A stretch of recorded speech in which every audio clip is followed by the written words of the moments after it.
what's up there, social media family? It's Chris, your favorite host, your favorite coach, all things favorite. I am back here with another episode of Conversations with Chris, and I'm having a conversation today with James. James, there's a lot of things that you're involved with. I mean, you're a local broker here. You're an investor, and tell us a little bit about your story. Well, I'm a local broker. Like you said, I'm born and raised in the same zip code.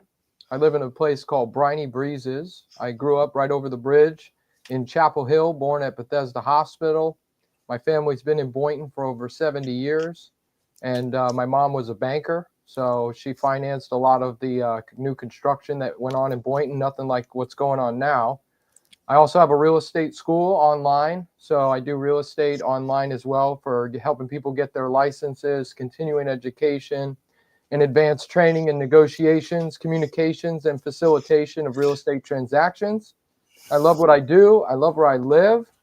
And I also am a head coach of a golf team, Lake Worth Christian Golf Team. So I do a little golfing and a little surfing for fun. Yeah, that's awesome, man. It's America's pastimes, right? So Yeah. you mentioned you live and work full time over there in Briny Breezes. What Yeah. originally drew you to that kind of quirky, one of a kind community, and what's Yeah, kept you there? that's a great way to describe it. It's definitely a quirky, one of a kind community. There's It no is. It's a cool place, place. no place like Briny, that's for sure.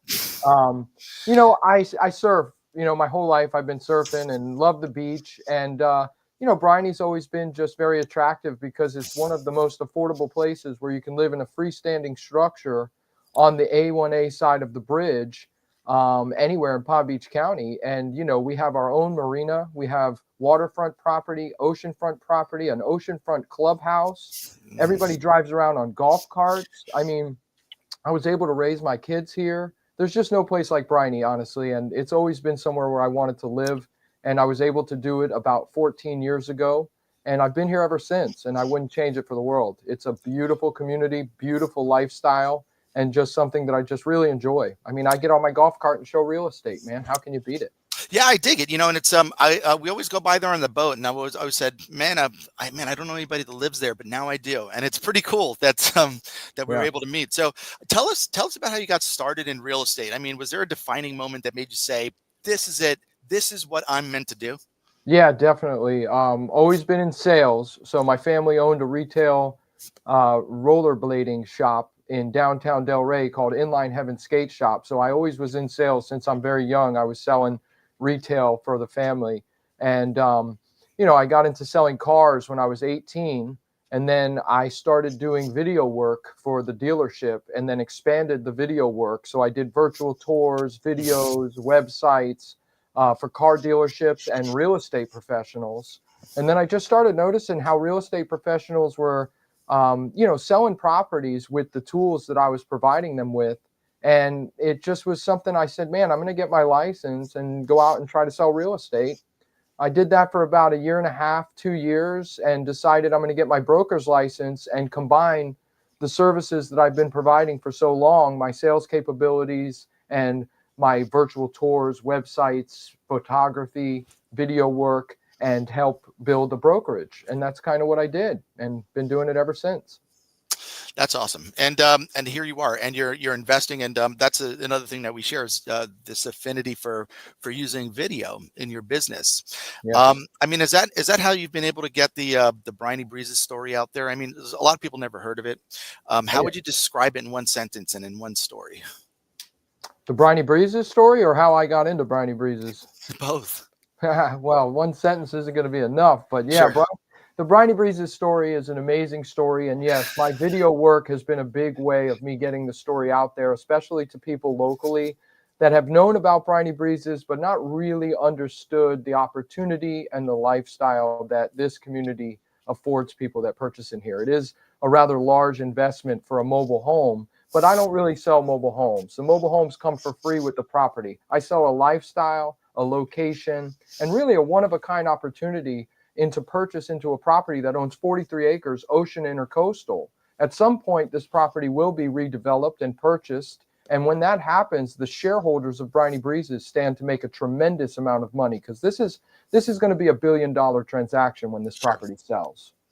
Yeah, it's you just mentioned it, kind of like that co-op structure in Briny Breezes can be confusing to Yeah. outsiders. So, what should buyers and sellers understand about how it works? So the most important thing to understand about Briny Breezes, because a lot of people see trailer parks, because this is a trailer park, and they think, oh, I don't own the land. In Briny Breezes, you're purchasing a 99-year lease when you obtain the shares of stock. And that's extremely unique for mobile home communities because most of them you rent the lot and you own the trailer. Here you own the trailer, you own the lot through a 99-year lease, and you have shares of stock in the corporation. And the corporation owns 43 acres, Ocean Intercoastal, and the town of Briny Breezes. So it's a tremendous investment and a great place to park some money, especially if you're going to use the investment. If you're going to go to the beach, if you're going to use the marina, we have a ping pong auditorium, a pool room where there's pool tables, card tables, a community center, a gym, a pharmacy, gas station, surf shop. I mean, we've got everything in Briny. So if you can use the lifestyle and come here and use your investment, it's a great place to park money and one of the best real estate investments anyone can make in the state of Florida, for Is it sure. is it a lot of owner occupied people there, or is it do you see a lot of people owning for investment that lease out to vacationers? I mean, what's it look like over the population mix of ownership of owners? So Briny, whoa, quiet. Briny Breezes is 15% occupied annually. So Okay, not a lot of us live here full time. yeah. We have a lot of snowbirds. About 35% of the community is snowbirds. About 20% of the community is vacant, just sits unused. People have owned them for decades, waiting for the entire property to sell, and they'll never sell their units. They bought them so cheap. In the Hmm. 90s, you could get these units for $10,000, $15,000. Yeah, So the investment opportunity has changed dramatically because people realize the investment, and we have a lot more people moving to this area. So not hmm. much competitively when it comes to purchasing real estate from Briny. Briny is still it's a high price to purchase in here, but we're still Hmm. far less than any of our neighbors. Condos, townhouses, and single family homes on the island are millions of dollars. So Sure. we're still very, very well priced in here. Yeah, So that's awesome. And with your brokerage, you offer both flat fee MLS and full service options. So, what's the strategy behind that model, and how do you help clients choose the right path? So the flat fee is for my agents. My agents pay a flat fee of $400. That's all they pay. They don't pay any more than that. It doesn't roll over to the next month. And that gives my agents the opportunity to negotiate with sellers when they're trying to get listings and negotiate with buyers when they're trying to get buyers to work with them. So I'm very easy to work with agents. And I try to make it as advantageous as possible for them so that they can get business. It's a very difficult market right now. So negotiating with buyers and sellers alike is very important. And then I provide full service to my customers, and that includes my agents' customers. I have tremendous experience in negotiating very difficult deals. I've listed properties all over the island from $30 million to $400,000 trailers. I've listed rentals, I've listed commercial, I've been to court, I've dealt with trusts, I've dealt with international buyers, syndications, banks. So I bring a lot to the table when it comes time to negotiate difficult deals and protect my agents and my customers contractually. I work directly with Kluski Law, who's my title company, and my real estate attorneys, and they're very good at what they do. And we have a great reputation for getting difficult deals done. So we bring a lot to the table, both for the customer and for our agents. That's awesome. You mentioned expert negotiation. Can you share a moment where your negotiation skills maybe saved a deal or might have made a big difference for your client? I mean, is there anything that stands out to you? Oh yeah, I have a lot of deals where my negotiations have made a big impact on deals. Most of them are in Briny Breezes because Briny Breezes is a very, very difficult transaction. So I've changed the way business is done in Briny Breezes. And the very first deal that I did, the way that I negotiated, the people tried to sell their house on their own for a year and a half. It was a 1968 mobile home. It was located on the water with a beautiful view. Nobody would buy the unit because of the condition of the mobile home, and they would find out the condition through their inspection period. And most people that sell real estate understand that the inspection period is an opportunity for the buyer to see the condition of the home that they're purchasing and then renegotiate based on the findings. Yes. So I completely changed the market in Briny. There's no inspection period. There's no inspections, and I give the trailer for the customer that's buying it for free. So you get the trailer for free. So there's no more negotiating with the trailer. We are only selling shares of stock and the Yes. location. And I was able to sell their house in a month because I was able to convey to the buyer that, hey, there's no inspection period. You can inspect the property if you'd like, hire an inspector, but we're not going to go under contract so that you can inspect a $2,000 trailer that I'm selling for $500,000. Okay. And I was able to sell the property for them. And I've done that many, many times. And anytime I'm dealing with an agent on the other side of the transaction, they're very thrown back by this because they don't understand. Because in most real estate transactions, there is an inspection period, So that deal was the very first deal that I did in here with no inspection period. Yep. And I was able to get the job done for them. And I've done it multiple times since then. Yeah, it's that speaks volumes. I'm sure. And your experience as an investor yourself, does that come into play at all with when working with your clients? Yeah, absolutely. I mean, when a deal's too good to be true, I can notice that, I can see that, and I can then advise them on that so they don't wind up going down a road that's going to waste their time, waste their resources, and not get accomplished what they're looking to get accomplished. Done a lot of deals with renovations involved, a lot of FHA deals, a lot of deals with syndications where I've syndicated LLCs together so we can, acquire properties that are a little bit outside of my own personal reach. Sure. So that experience has definitely helped when I'm dealing with a customer looking to buy and a customer looking to sell, because I can help attract people that are looking to, buy an investment property and still get a great price for my sellers. One way is by helping them get their roofs done. Yep. When people need a new roof, a lot of times they get beat up, the seller, during the sales process, because that's a big undertaking. It is. And it has to be done now. So I do help people get their roofs done when people list their property with me. Please. Oh, the puppy. We love dogs. Come on. Go. We're live. We are live. So if by the way, we are live. If anybody's got anything, questions or comments, you could just post them right there, and we will get them over to James right away. But so I mean, this community you're involved with, I mean, you're known for staying involved in local issues. What's one current challenge or initiative in Briny Breezes that you're particularly passionate about? Right now, we've got a grant process going on where we're engaged with the federal government for a Florida Resilient grant.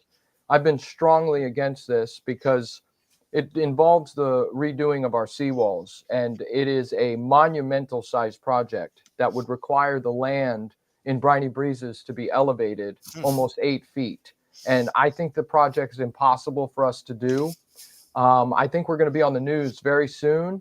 I'm going to be running for mayor this year to try to, get rid of some of the corruption that I think is going on in the town and stop this project from happening.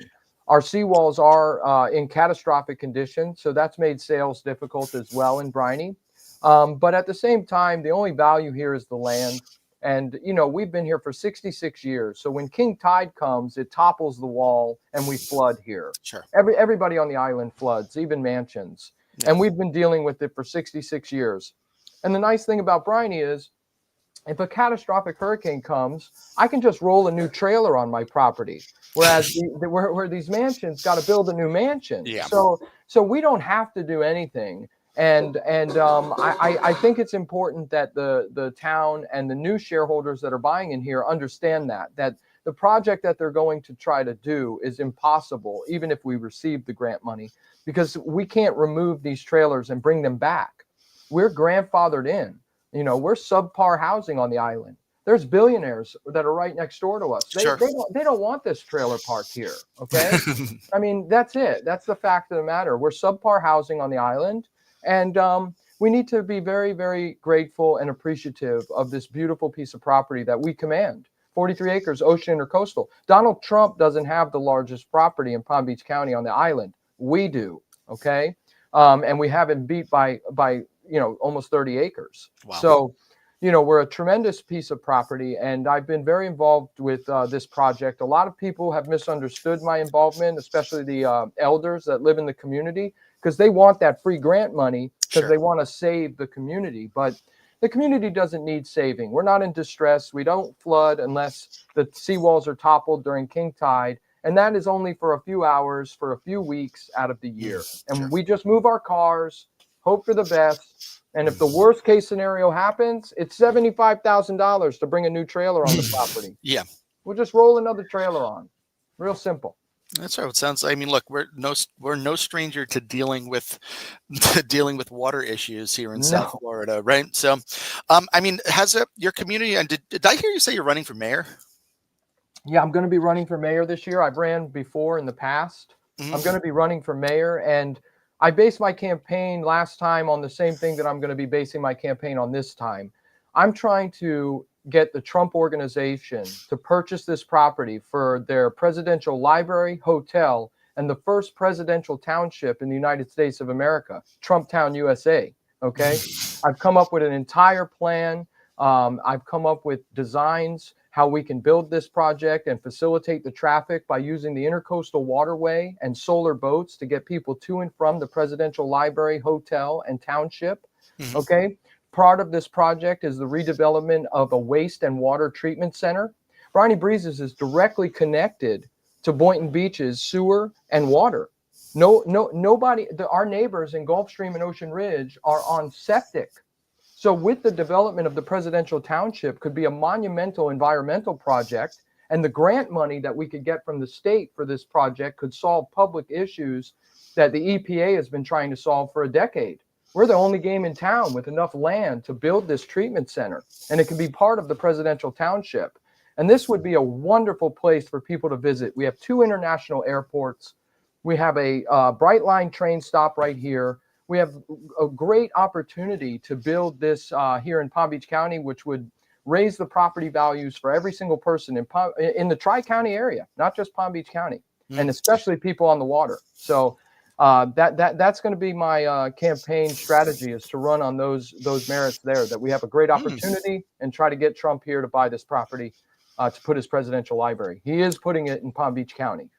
That's some initiative. You've got it all put together. I mean, how's this community and this level of community involvement influenced your business and your relationships with the residents and shareholders at all?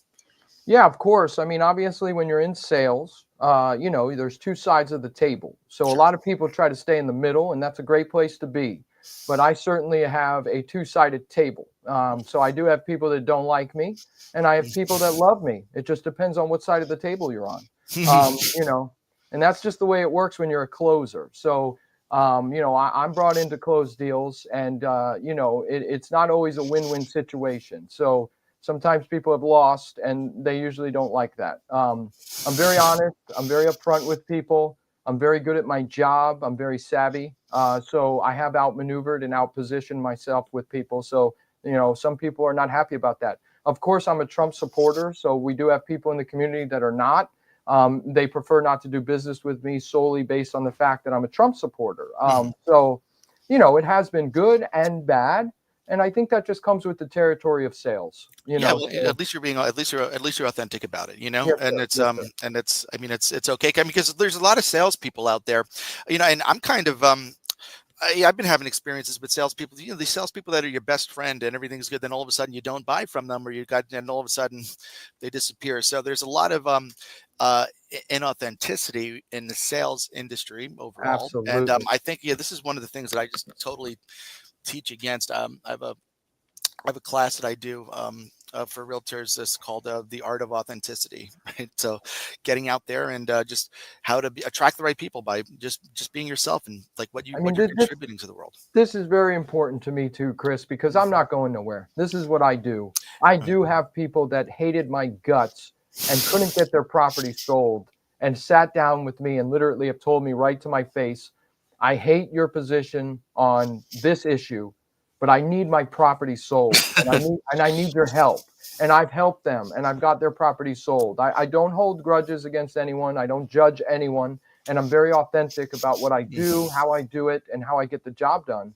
And I think that's why I've been so successful, and why I am, able to navigate the ups and downs of this business, because this business changes, and you do have to change with the times in order to keep your business going, but you do not have to change who you are. So I've been very true to myself, and I go to sleep at night just fine. Perfect. Yeah, there's nothing. Look, there's someone for everybody out there, right? And Yes, it's sir. you don't have to change who you are. You're going to attract the people that are meant to work with you. So let's talk about some fun stuff. In All your right. bio, it says you can detect lies and read minds. Yeah. Any fun stories where that superpower came in handy in like a real estate deal? Yeah, I mean, obviously, you've heard the saying, "Buyers are liars," right? So if you're Buyers are good, liars, sellers are yellers, lawyers are there you go. destroyers, and brokers are jokers. Brokers are jokers, right? Right? Yeah. Yeah. You got Sure. to be the joker. That's, Yeah, you got to keep people laughing and smiling. mhm. So one deal that I had was with a gentleman looking for owner financing. Okay, and this was a tremendous deal in Manalapan. The guy showed up in a limousine, and he was in the music industry, came back and forth to the property several times. The owner desperately wanted the deal. The owner actually wound up losing the property to a auction. He was forced to auction the property. He lost the property. But during this process, he desperately wanted this deal. And I knew that the guy was going to screw him over, and I told him that I just thought that it was important that we press for a larger non-refundable deposit. And he just would not listen to me, just wouldn't listen to me, wanted to sign the contract with owner financing with a 1% deposit on $30 million deal. And I just was, very tough on him about not doing that. And he actually fired me and didn't want me to earn my commission. And, I had an agreement with him. So we continued to work together. And I was going to make a 1% commission on this deal too. About 3 days before the deal closed, he found out that the gentleman committed fraud and about 15 years ago and wound up pulling out of the deal. So from the very beginning, I could tell that this guy's lying. Something's up. Something's going on. A lot have to do with the way he presented the contract. He did have representation. I knew his agent. Me and his agent were actually good buddies. Okay. Both of us obviously wanted to make our commission. But when I sat with the owner, I told him honestly how I felt and didn't think he should proceed.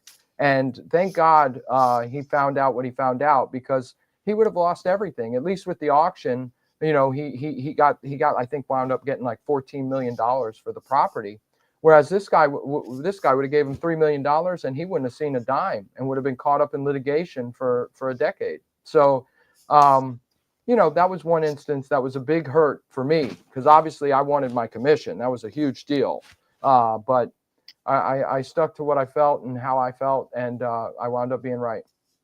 Cost me a lot of money, but It's I think I mean it means a lot, and I think to not have to compromise your integrity. Listen, you got to do the right thing. And sometimes it might cost you money, but I think in the long term it doesn't. It all comes back, right? So you stepping over dollars to get the dime. Sometimes people do in this business, but He gave me another listing after that I did sell, which was a $4 million listing, and that one was a nice smooth deal. And he told me that he did all of his research and everything because of how adamant I was, even after he tried to fire me. And he just didn't understand why I didn't want to get this deal done. And I just told him something's up here. Something's up here, And he did a lot of research, hired his attorney to go back and find everything he could find. And they wound up finding what they needed to find to pull out of the deal. So, it worked out in the end. Yeah, for sure. that's awesome. That's awesome. And so you said you're a golfer and you're a surfer. So what else when you're not selling homes or solving real estate puzzles? What do you love doing around town or by the beach? Yeah, so Boynton has some great food. I mean, I grew up going to Delray because Delray's always been the hot spot.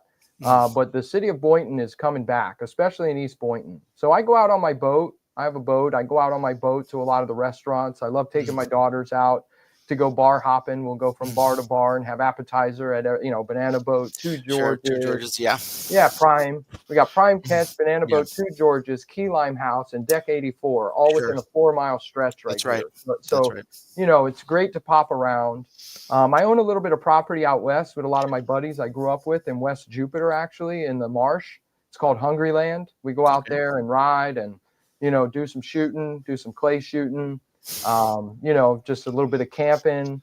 Can't complain, man. I go to the beach, do a little surfing, get in my truck, ride out to the woods, do a little camping and shooting and four-wheeling, from the swamp to the sea. And it's only 45 minutes from my house. From my doorstep to the camp entrance is 45 minutes. So I've been blessed, man. I can't complain, honestly. It's just been a That's blessing. awesome. It's a good life, isn't it? It's been a blessing. I count my blessings every day because you never know what's going to happen tomorrow, man. Yeah, man. Every day above ground is a good day for sure. That's for sure. When we were speaking the other day, you mentioned that I think you're kind of going to get into growth mode with your brokerage. Yeah. Is that what you're looking to do now? So Yeah. it's Yep. I mean I get it, man. I've recruited over 1,000 agents in my day. It's like herding cats. But Not easy. what's like for people to come and work with you as an agent? What's like a differentiating factor that you and your brokerage offers, or your value proposition? What kind of people you're looking to attract? So, I think I'm going in a different direction than a lot of people are going right now. When I talk about growth mode, I'm going to try to stay with people to build a solid team that can focus on getting the most amount of money for our customers in the shortest amount of time and being compensated properly to do so. Right now, there's kind of a race to the bottom in the real estate business. Everybody's becoming, flat fee brokers and not really charging their full commission and what they're worth, and the prices are coming down. So I think there's a tremendous value on people that can ascertain good numbers for their customers and get paid right for doing so. So, that's one area that I'm going to be developing is a luxury team that's going to hit home runs. And that's what people are going to hire us to do, is get them what their property's worth and sell their property. So I'm looking for salespeople. I'm not looking for people that just open doors with a name tag on. And I'm looking for people that want to become salespeople. So we're going to focus highly on training and, build opportunities with people that want to grow with us. So the other part of our business is going to be the flat fee side of it. So we're going to have the luxury side, which is going to focus on local teams that try to get high-end luxury listings and also regular listings, but treat them like high-end listings and give them all the bells and whistles, the virtual tours, the websites, Sure. the advertising, the marketing, everything that they need to get their property seen, and then have an agent there that's going to be able to negotiate for them. But one unique thing that we're going to bring to the table is that I'm expanding to the entire state of Florida and 28 other states with my flat fee option. Now, I did mention that a lot of other brokers are going down. So I'm going to join that party, but we're going to be doing a flat fee full service listing where the owner only has to open the door. And we're going to be doing that outside of our local area. In our local area, I think it's extremely important for agents to be there with the customers. But at the same time, a good negotiator, someone that knows what they're doing and knows how to get the property marketed, can do tremendous things for a seller that's trying to sell their property. So part of my flat fee side and what I'll be offering to my agents is the opportunity to work from home, call people and get listings, and then negotiate deals with buyers over the phone. And the owner's only responsibility will be to open the door. So that's going to be a new program that we're launching very, very soon in Central Florida, Miami-Dade, Fort Pierce, Port St. Lucie. And it'll be a program that I think will help agents to get some listings. And then what that does is get us in the door. So while we build our team in these other areas that are going to do full service representation and handle the luxury side of things, if our flat fee side gets the listing and the owners are getting frustrated, which is what normally happens, we can easily transfer them over to our luxury side where we'll be compensated properly for handling everything, including opening the door and meeting with the customers, taking them around town and showing them what they're really getting involved with and how to buy. Yeah, it's the modern consumer clearly wants options. And it seems like you're offering that to not only the consumer, the buyer and seller, but to agents that you're looking to bring on board. Yeah, it's options. That's what we want. We want people to have options because right now the business is extremely tough. So even though I want to build this team of top producers that really know what they're doing, the truth of the matter is that those people are few and far between. So I also want to offer opportunities for the people that are not really capable of doing that right now and give them the opportunity to get the training that they need so that they can join that other team at some point. And I think the flat fee side of things is going to do that for them. And the ability to call almost nationwide. Florida has a lot of reciprocal states, so we'll have hundreds and hundreds of leads every day that they can go through and call.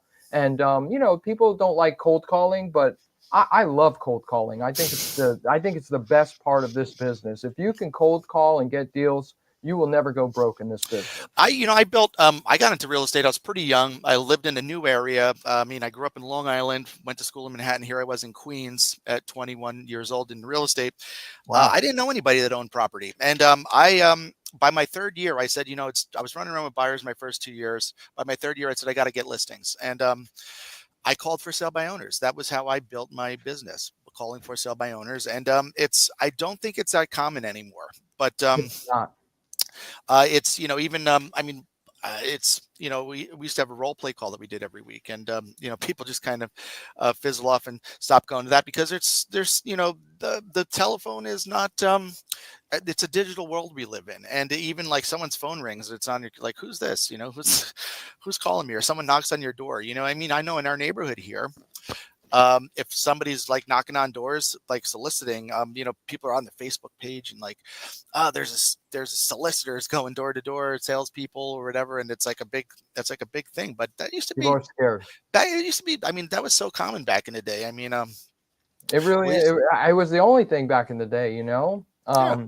And it's very important now. If you can break down that barrier, if you can call someone and get them to trust you, when you list their property, especially for a flat fee, and what happens is with these flat fee listings, we're going to be different because we're going to answer the phone. Most of these flat fee companies don't answer the phone with buyers. They just don't. They give the seller, and then the seller gets you're flat overwhelmed. fee, but you're still providing service. We're going to provide all the services besides access to the property, and then we're going to build our team in that area. So as we get these flat fee listings, just based on the statistics alone, I know that these people are going to get frustrated. Yeah. And when they get frustrated, I'm going to have an option for them. And then they're going to realize why we're worth paying that extra 1 or 2% commission for them to represent them. So we'll already have our foot in the door, and either we'll save the seller thousands of dollars and they'll get the deal done, or we will come in and save the deal and get the deal done for them, but we'll be compensated, rightfully so. Mm-hmm. Yeah, it's I used to love those flat fee listings when I saw them in New York. that would be fertile ground to get listings to, because they, like you said, a lot of times they do get frustrated. It is good having that third party negotiator. Even being in the business, I always say, I hate when real estate agents put their property on the market as a for sale by owner. It's like, hey, listen, man, put it on the market. Have respect in what you do, and hire somebody else to represent it. Even, it helps you. It's good to stay away from it. But so you got a lot of that buffer. You got a lot of buffer, man. That buffer is invaluable. The buffer is invaluable. It keeps the emotions out of the deal. It gives you a tactical way to communicate. This way you can think about what you're doing, think about what you're going to do, strategically discuss it with someone who's licensed and qualified, and then execute. Without that, you're just giving yourself a disadvantage. And that's right. it. That's right. Listen, but people use brokers to make more money. Why do you use a stockbroker? Why do you use an insurance broker to save money? So it's in my world right now, I'm a speaker. I have a broker now. I have an agent, and she gets me way more money and does way more of the work. So it's like it's just so much better just to have somebody that's focused on that does that thing. And it sounds like you got all those pieces to the puzzle. James, thanks for joining us today. Is there anything thanks for having me. anything I'm not asking you that anything that I didn't ask you that I should ask you that you want to share with the world? Or no, I think we went over a lot, man. I really appreciate the opportunity, Chris. It's been great. And I'd love to do something with you in the future. With my real estate school, we didn't talk too much about that, but I'm looking to do events in the future where real estate professionals can come to a nice networking event, also get some continuing education, have a great meal, and listen to a phenomenal speaker like yourself, to give them some motivation and some new ideas and tips on how they can make money. You know, so maybe in the future Absolutely. we can plan on doing something. That'd be That great. sounds like a great time. I got a guy in New York that is a real estate school, and he does these kinds of things all the time, where it's kind of networking, social classes, CE, and Yeah, like an event. I'll connect you with it. Maybe you guys can maybe he'll give you some insight to get that started over here in Florida, that'd be great. because I don't see too much of that over here. In New York, No, they love, we always say feed them. If you give them food and booze, man, they show up, man. The yeah, free lunch crowd, they love that stuff. But thanks for joining us, and hopefully we'll see you soon and out there rocking and rolling and Briny great. Breezes and doing all the other stuff. We'll see you soon. Peace out, everybody. See you later. Thanks for having me. Bye.